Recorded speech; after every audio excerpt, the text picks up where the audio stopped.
our monthlies.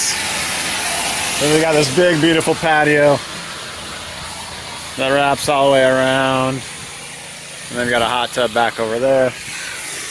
So it gets really dirty. So they have us out on a once per month basis. Get everything cleaned up.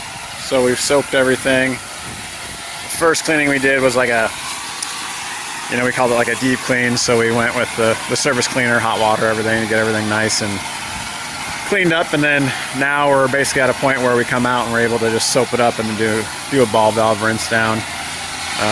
You're not going to have a ton of thick organics build up over the course of a month, so it's more of just a quick rinse down, wash down type thing. There are kind of some low areas that require a little bit of squeegee work, so that's what I'm about to do, but wanted to capture some footage of Seth working that ball valve. Such a pro with it. We had a decent storm run through, which kind of made it even more dirty. We had some heavy winds and over an inch of rain a couple nights ago. Some good lightning and thunder, so it knocked some more stuff off the trees, as you can kind of see on the patio. We've got a full day ahead of us. Brody's out hiking some mountains in Colorado, so I'm with Seth this week out on the rig in the field, so we'll try to capture some content. Seth's smiling because he knows it's going to suck. Anytime you get the office guy out of the office to work, it's always a danger to all those involved. So I'm going to go grab the squeegee and be Seth's servant this week.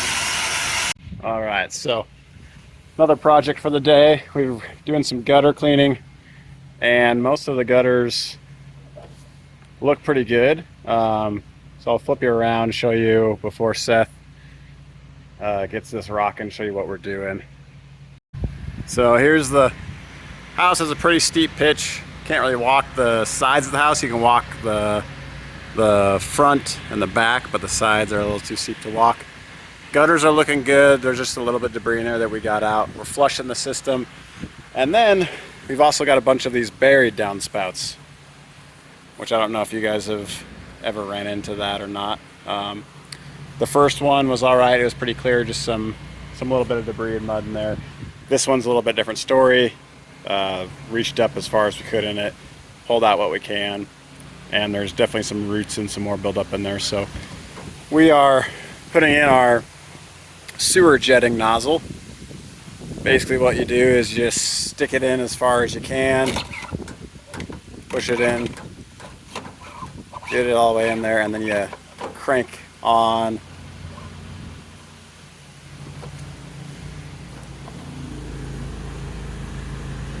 And you kind of work it.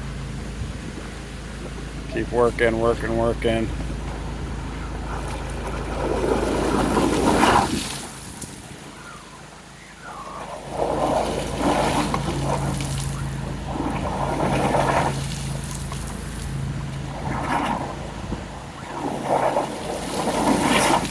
Okay, so you can tell we got shoved out some debris there. I'll go ahead and pull out what I can, and obviously you're going to want to rinse down the areas where you get spray. That's just going to happen, but this is the best way that we've found, at least, to get the full clean on these buried downspouts. So let me know what you guys are doing in the comments below if you've got a better solution. Normally we have a 50-foot section. Of course, we forgot that at the shop, so we're working with the 100-foot section that the sewer jet nozzle is on, which isn't necessarily ideal, especially when you just have like short little runs like this. But that's how we've been getting these cleaned out. Let me know what you guys do to get those cleaned out, and hopefully you guys have a better solution. If not, try this method out. All right, so this is what we were able to break free from that underground downspout. Let's lay this out. It's like a big fish catch. Look at that. Just a bundle of roots and mud all in that pipe that was underground, along with some more roots that we got. But the sewer jet nozzle does a good job of getting that all broke free. That way they don't have to call a plumber or anything like that. And it seems like more and more are running into these buried downspouts, so it's a nice little thing to have on the truck with you at all times. All right, getting set up on our last project for the day. And to me, at least as far as our business, this project is like what nightmares are made of. So I'll flip you around and show you what we're working with here. Okay, so as you can tell by the lack of grass, it's a new construction. Stone, not a big deal. We've got black painted siding with black eaves. Black garage doors, black everything. So this is new construction. I don't know if you can tell. I mean, it's black, so it literally just shows everything. And one, it shows everything.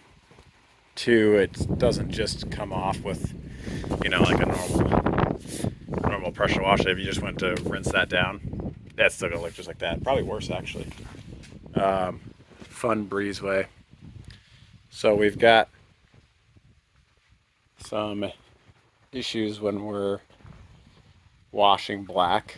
One, like I said, it doesn't really come clean and it shows everything. And then two, our area, we have ridiculously hard water. So even though all these eaves, I mean, aren't really that dirty, there's some spotting and stuff up there, but I'm really not too concerned about that. I've got pictures this week, that's why they're having us out to get this all cleaned up. But any water that we spray is just gonna, when it dries, because of the minerals in it, is gonna spot everything up. So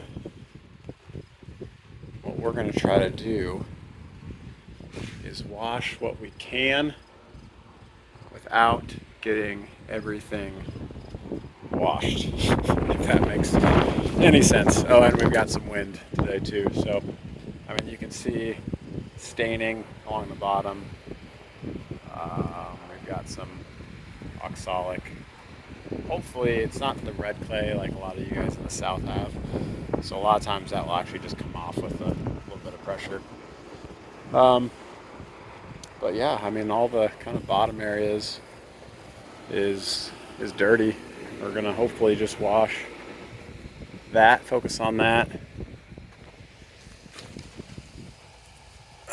Looks like it's cement. I mean, I have to give all that, like you have to scrub it all. Scrub it and then rinse it for it to come up. And then, like I said, even when you do that, it could dry just all spotty and look almost worse than it did before you washed. So pretty much a nightmare. Dirt on the concrete, not a problem. But I mean, there's just dust clinging to the bottom of all these. So we are going to do what we can on it. I'm gonna hit it with the pressure washer first. I just want to see basically what's gonna happen. You know, maybe we'll get lucky and it will dry okay, but I mean, you can even see down here, I don't know if it's coming up in the camera or not, it's like, it's not really dirty, it's just dried water spots from bouncing off the concrete. And I'm not even sure with brushing if those are gonna come up. So big trend where we're at. Black siding, more so the black eaves, but black, people are just obsessed with it. It's ridiculously hard to clean. So should be fun. We'll check in with you as we kind of progress, and it's 3 o'clock now. Normally, you know, a house wash this size, you're talking like an hour and a half in and out, good soap up, rinse down. I'm guessing we'll probably be pushing 2.5 hours, 3 hours on this, and I mean, we'll see. We'll see what we're able to do. Seth is drying, microfiber towel drying these eaves. This is really the process that we found that will leave them as spotless as possible.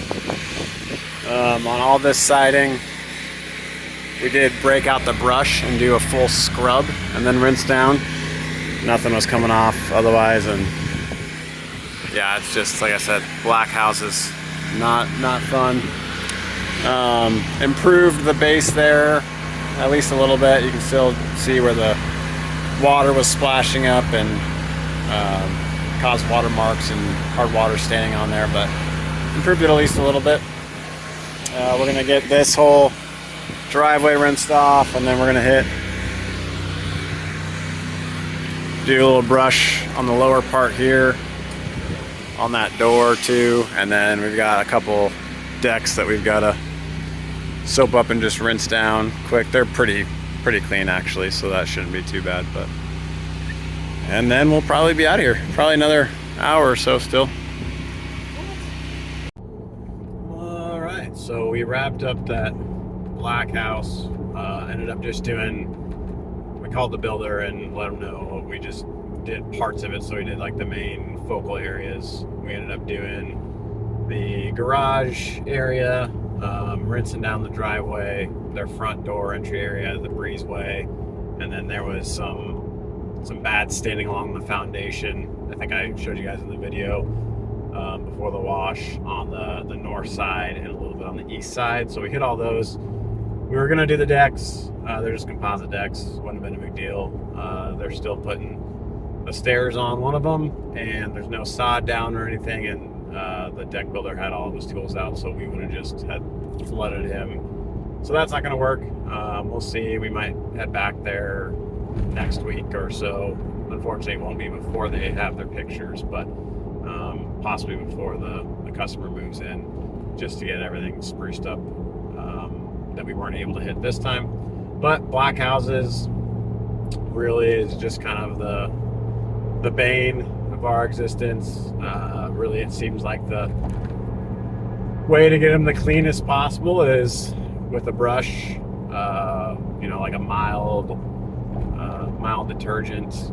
Simple Green seems to work really well, and then going through and towel drying the eaves so they don't spot up. It's just a nightmare. Nothing like a normal house wash where you can just soap it up, rinse it down, and get out of there. It's a lot more in-depth, unfortunately. So if you guys have any tips, tricks that you use on dark colored homes, especially painted ones, seems like those are always a struggle. And then of course those black eaves, even gray eaves are all right. It just seems like when they're black, they spot up because of the hard water that we have. So anyways, we'll get some more footage tomorrow. We've got a house wash, window clean combo, our premium, and then we've got some flat work that we're doing, cleaning the driveway, some sidewalks, and then I think we have another gutter clean. So we'll get some more footage of that, and we'll put up a video of that as well.